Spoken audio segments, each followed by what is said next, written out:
વિસાવદર તેમજ કડી વિધાનસભાની પેટા ચૂંટણી માટે આજે 19 જૂને મતદાન પ્રક્રિયા હાથ ધરવામાં આવી રહી છે। સવારે 7 વાગ્યાથી સાંજના 6 વાગ્યા સુધી મતદાન પ્રક્રિયા ચાલશે। વીઆર લાઈવની ટીમ આપને મતદાનની પડી પળની માહિતી આપી રહી છે। વીઆર લાઈવની ટીમ હાલ વિસાવદરના રાવણી કુબા ગામે પહોંચી હતી, જ્યાં મોટી સંખ્યામાં લોકો મતદાન કરવા પહોંચી રહ્યા છે। ભાનુબેન ભાનુબેન, આપ મહિલા છો, વોટિંગ આપીને આયા? હાસ તો શું લાગે છે મહિલા તરીકે અત્યારે કયા મુદ્દા છે? કારણ કે આપ એક ગૃહિણી છો, ગેસના અત્યારે મોંઘવારી બહુ જ છે, તો શું લાગે છે ગેસના ભાવ આ તે ઘર શાકભાજીના ભાવ વધી ગયા છે, શું લાગે છે? બધી જ મોંઘવારી છે। માંડ અમે ઘર રાખીએ અને અમારા માલનો ભાવ આવતો નથી, એટલે અમને તો થોડુંક ઓલું લાગે। મતદાન કરીને આયા? હા, મતદાન કરી લઈએ। શું લાગે છે, શું પાણીની સમસ્યા સૌરાષ્ટ્રમાં ઘણા બધા સમય સમસ્યા ફૂલ છે। ટાઈમ ટુ ટાઈમ પાણી આપતા નથી, રસ્તાની સમસ્યા છે। તો કયા નેતા એવા ઈચ્છો છો કે જે કામ કરી શકે? કોઈ નેતા લાગતા નથી એકે કામ કરે એવા। મતદાન એટલી ઘડી આવે, 5 દિવસ બધા એડિયું કાઢે, પછી કોઈ આવતા આમ નથી જોતા। આ તો અમને એમ થાય કે જે આવે એનું દેવા જાય। હા, કાઈ કોઈ ક્યાંય હમ નથી જોતું।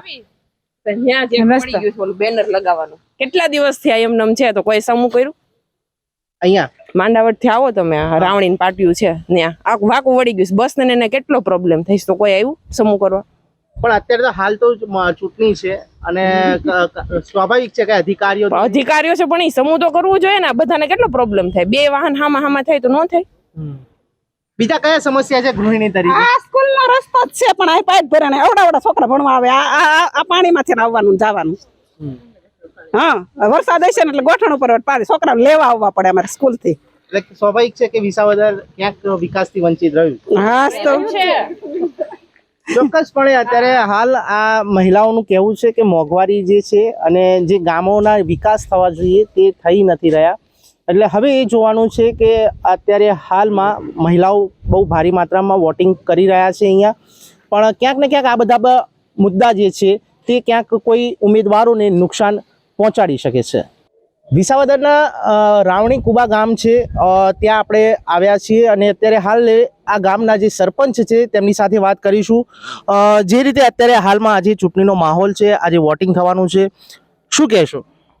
ચૂંટણીમાં તો અત્યારે વોટિંગ ચાલુ છે અને અમારે તો અહીંયા પહેલેથી ભાજપ તરફી ગામ છે, એટલે ભાજપ તરફી માહોલ રહે એવું। અહીંયાના જે સ્થાનિક મુદ્દા છે ઘણા બધા છે, ખેડૂતોને લઈને પ્રશ્ન છે, પાણીને લઈને પ્રશ્ન છે, રોડ રસ્તાઓને લઈને પ્રશ્નો છે। હજી સુધી ગુજરાતમાં 30 વર્ષથી આ ભાજપનું શાસન છે, પણ આ વિસાવદર ક્યાંક કેશુબાપાની ગયા પછી ક્યાંક વિકાસથી વંચિત રહ્યું હોય એવું જનતા કહી રહી છે। ના એવું નથી, કામ તો એના રૂલ્સ પ્રમાણે થતા જ હોય, પણ અમુક કામ કોઈ અટકા હોય કારણોસર, તો એ પણ હવે જે ભાજપનો જો કિરીટભાઈ આવે તો એ કામ તો થવાના જ છે। ઓલું જરીક તાલુકો ઓલું હાલતો કે ભાઈ ભાજપ વિરોધી હોય એટલે સરકારમાં એ થોડા કામમાં ઓલું થતું હોય, બાકી તો કાંઈ કામ તો ઓલરેડી થાય જ છે।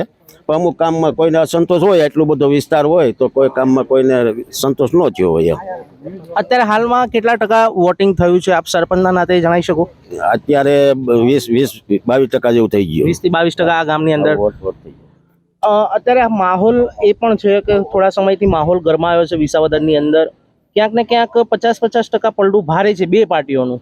ના એવું નથી, એ ઓલા લોકોએ ખોટી અફવાઓ નાનતે મીડિયા મારફતે સોશિયલ મીડિયામાં ને, બાકી ગ્રાઉન્ડ લેવલ ઉપર તો ભાજપ જ છે અને ભાજપ જ આવવાની છે।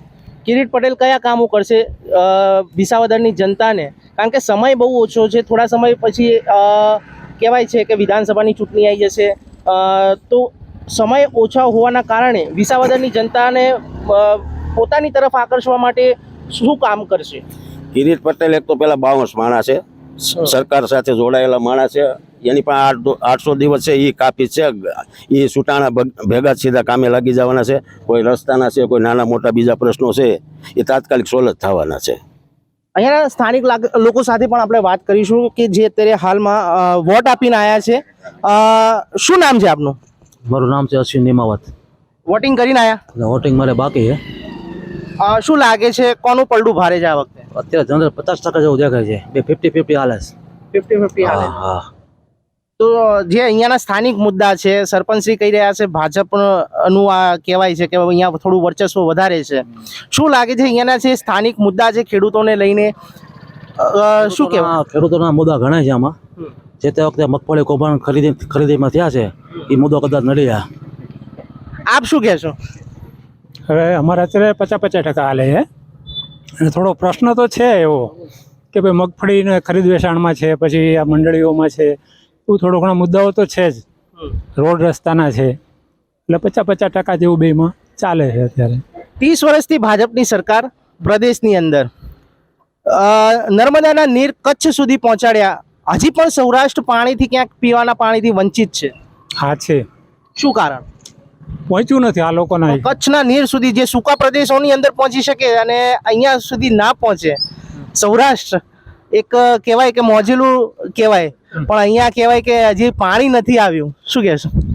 એટલે અમુક ભાજપના પાપે નથી પહોંચ્યું એમ, આ સ્પષ્ટ વાત છે.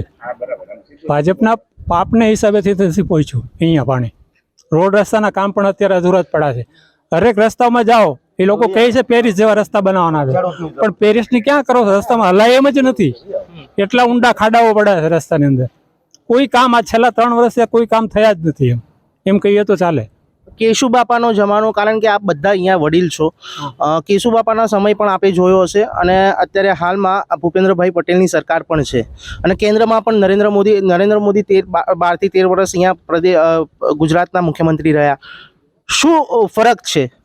જ્યારે કેશુબાપા હતા ને ત્યારે ઘણા મોટા કામો થયા છે, ઘણા કામો થયા, પાણીના છે, રોડ રસ્તાના છે, પણ કેશુબાપા લાંબો ટાઈમ ટકી ના શક્યા. એને લીધે ત્યાર પછી અમે વિસાવદરની જનતા એવી છે કે હંમેશા જે લોકો ઓલા છે એમની વિરુદ્ધ જ ચાલી છે એમ, કારણ કે રોડ રસ્તા કામ થતા નથી તો શું કરવાનું. એટલે આ વખતે આપને અમે પસંદગી કરીએ છીએ. આપ શું કહેશો? અત્યારે હાલમાં જે રીતે ચૂંટણીનો માહોલ છે, શું લાગે છે? વોટિંગ આપીને આવ્યા? હા, આપીએ. એક દર્શક મિત્રોને બતાવી દો કે જે રીતે વોટિંગ કર્યું છે, જેને પણ આપ્યું હોય બતાવી દો. બરાબર, વોટિંગ થઈ ગયું છે અને અમારા અહીં સાવરણાનું જ જોર છે, કારણ કે આ સરકારની તાનાશાહી હવે બધાને ગમતી નથી અને જાહેર જ છે, તાનાશાહી જ છે. અને હજી આ ખેડૂત છો અને હજી હમણાંની જ પ્રશ્ન છે, વિપુલભાઈ કાવાણી અહીં કણ ગેરશબ્દ બોલીને જાય, આગળ અડધી કલાક પહેલા જ ગેરશબ્દ બોલીને અહીંથી જાય. એટલે રોડ રસ્તા છે નથી. તે પછી મેઇન વસ્તુ છે, ભાજપને લઈ આવનાર જ કેશુબાપા ત્યાં આ તાલુકો જ હતો અને આ તાલુકો જ હટાય છે. અને કેશુબાપાને આ લોકોએ સ્થાન આપ્યું નથી, કેશુબાપાની દ્રષ્ટિએ કામ નથી કર્યું. કેશુબાપાનું જે સન્માન ગવાણું એ અમને દુઃખની વાત છે. તો હવે સન્માન કોના હાથમાં જ આવશે? એ તો પછી સમય બતાય છે. આ વોટિંગમાં એ ગોપાલ ઇટાલિયા જાય છે, એ ફાઇનલ છે. આપ શું કહેશો દાદા? ચોક્કસપણે અત્યારે અહીંયા જે વડીલો છે તે લોકો પણ અત્યારે હાલમાં અહીંયા કહી રહ્યા છે.